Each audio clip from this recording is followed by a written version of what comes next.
Hello and नमस्कार दोस्तों। इस नए वीडियो में हम देखेंगे कि न्यू पेंशन स्कीम के अंतर्गत जो भी एम्प्लॉय आते हैं वो अपने अकाउंट को कैसे चेक कर सकते हैं और उसमें से अगर विड्रॉ करना चाहें तो वो कैसे विड्रॉ कर सकते हैं।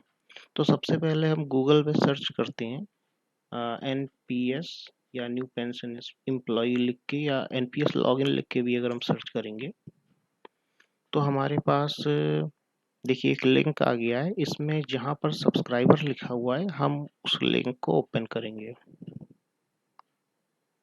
हमने सब्सक्राइबर वाले लिंक पर क्लिक कर दिया है क्योंकि हम सब तो सब्सक्राइबर हैं।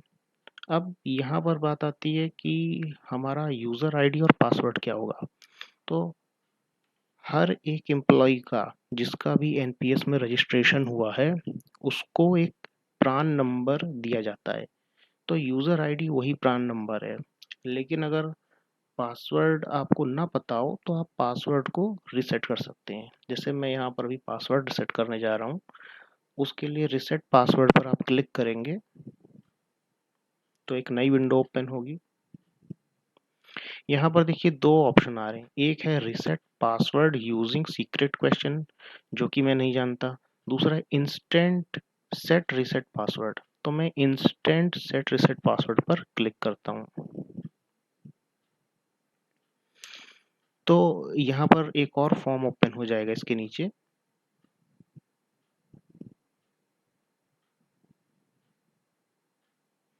ये देखिए एक नया फॉर्म ओपन हो गया है। अब यहाँ पर पहला ऑप्शन है रिसेट आईपिन वाया नोडल ऑफिस और जनरेट ओटीपी। तो मैं नोडल ऑफिस में नहीं जाऊँगा, मैं जनरेट ओटीपी पर क्लिक करता हूँ। जनरेट ओटीपी तब आपका काम करेगा अगर आपका जो मोबाइल नंबर है वो आपके अकाउंट में फीड किया गया है। अगर करेक्ट मोबाइल नंबर है तो आप जनरेट ओटीपी पे जा सकते हैं, नहीं तो आपको नोडल ऑफिस पर क्लिक करना पड़ेगा। तो जनरेट ओटीपी पर मैंने क्लिक किया। उसके बाद यहाँ पर मैं अपना प्रान नंबर डालूंगा। मैं यहाँ पर पेस्ट कर दे रहा हूँ अपना प्रान नंबर। नेक्स्ट क्या है कि यहाँ पर डेट ऑफ बर्थ डालनी है। तो मैं यहाँ से डेट ऑफ बर्थ चूज कर रहा हूँ।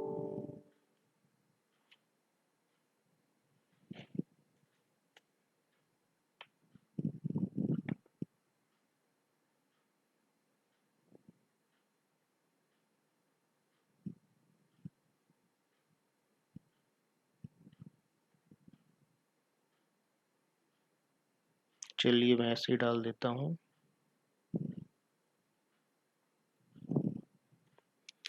नेक्स्ट आपको जो ओटीपी है वो कैसे चाहिए, एसएमएस के थ्रू चाहिए या ईमेल के थ्रू चाहिए। तो मुझे एसएमएस के थ्रू चाहिए। एसएमएस ऑलरेडी यहाँ पर टिक है।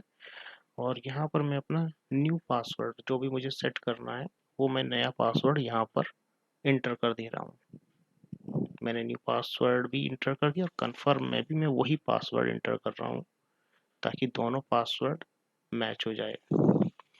फिर यहाँ पर मुझे कैप्चा एंटर करना है तो मैं कैप्चा एंटर कर दे रहा हूँ। ये हमने कैप्चा एंटर कर दिया और सबमिट बटन पर प्रेस कर दिया मैंने।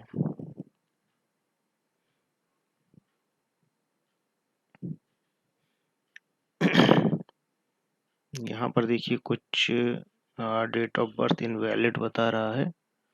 हम फिर से ट्राई करते हैं जनरेट ओटीपी और यहाँ पर एक स्लैश रह गया है। पासवर्ड फिर से डालते हैं।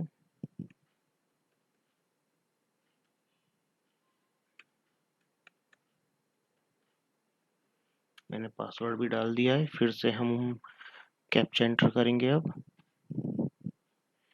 कैप्चा एंटर करने के बाद सबमिट बटन पे प्रेस करते हैं, देखते हैं होता है कि नहीं। तो देखिए मेरे पास एसएमएस आ चुका है ओटीपी का। तो मैं अपना एसएमएस ओपन करता हूँ और यहाँ पर मैं ओटीपी एंटर करता हूँ अपना।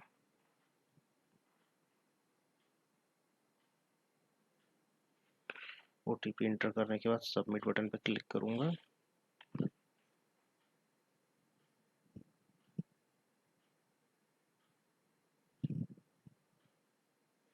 तो देखिए यहाँ पर आ रहा है एक्नॉलेजमेंट आ चुका है प्रान नंबर का। डेट ऑफ बर्थ, और नीचे सबसे नीचे ऑप्शन आ रहा है click here to log in now. अब मैं अगेन फिर से लॉगिन करता हूँ इसमें, क्योंकि अब मेरा पासवर्ड भी रीसेट हो गया है और यूज़र आईडी तो मुझे पता ही है।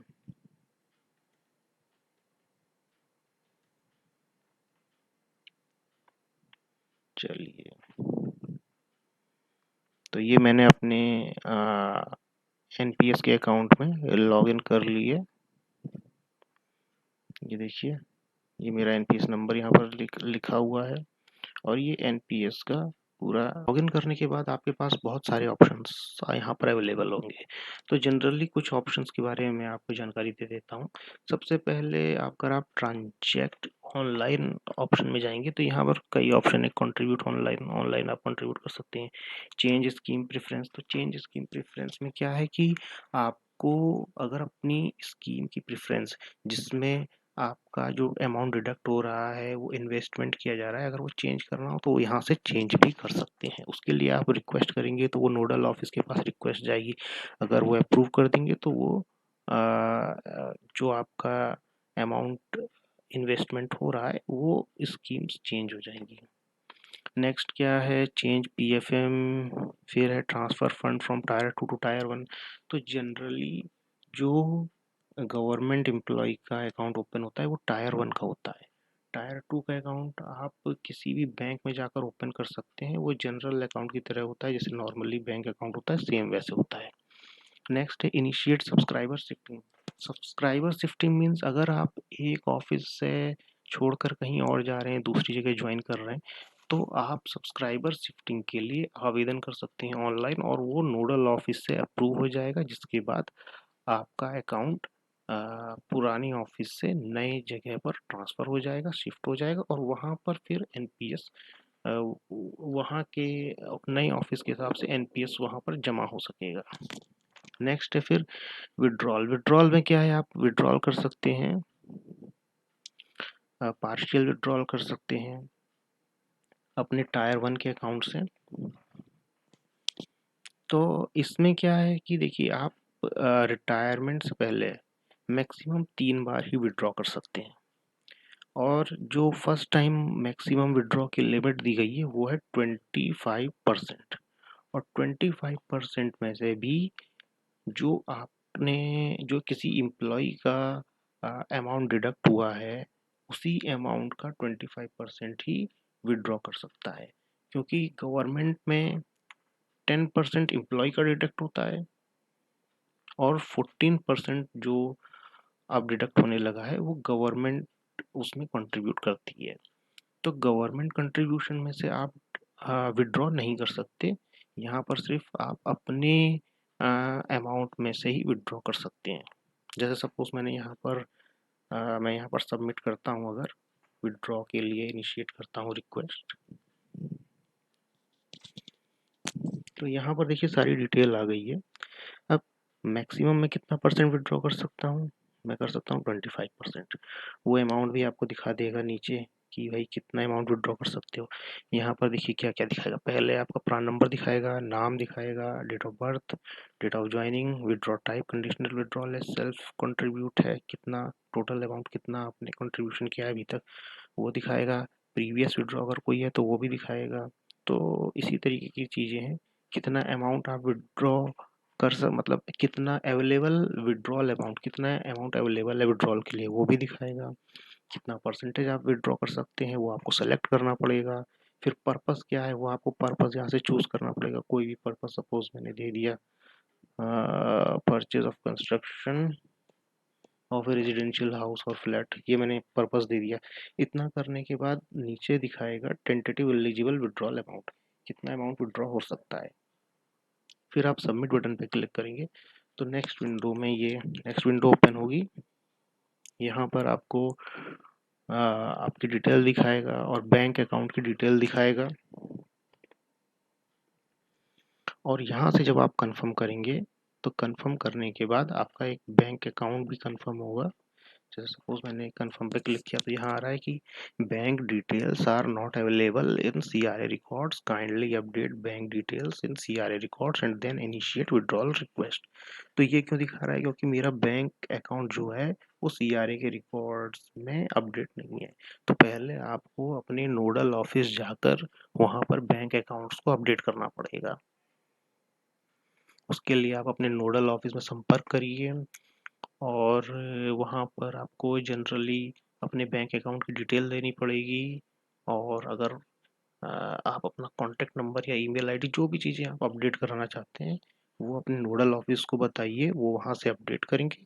उसके बाद आप यहाँ पर आगे प्रोसेस कर सकते हैं। तो प्रोसेस में जब आप यहाँ से कंफर्म कर देंगे तो क्या होगा?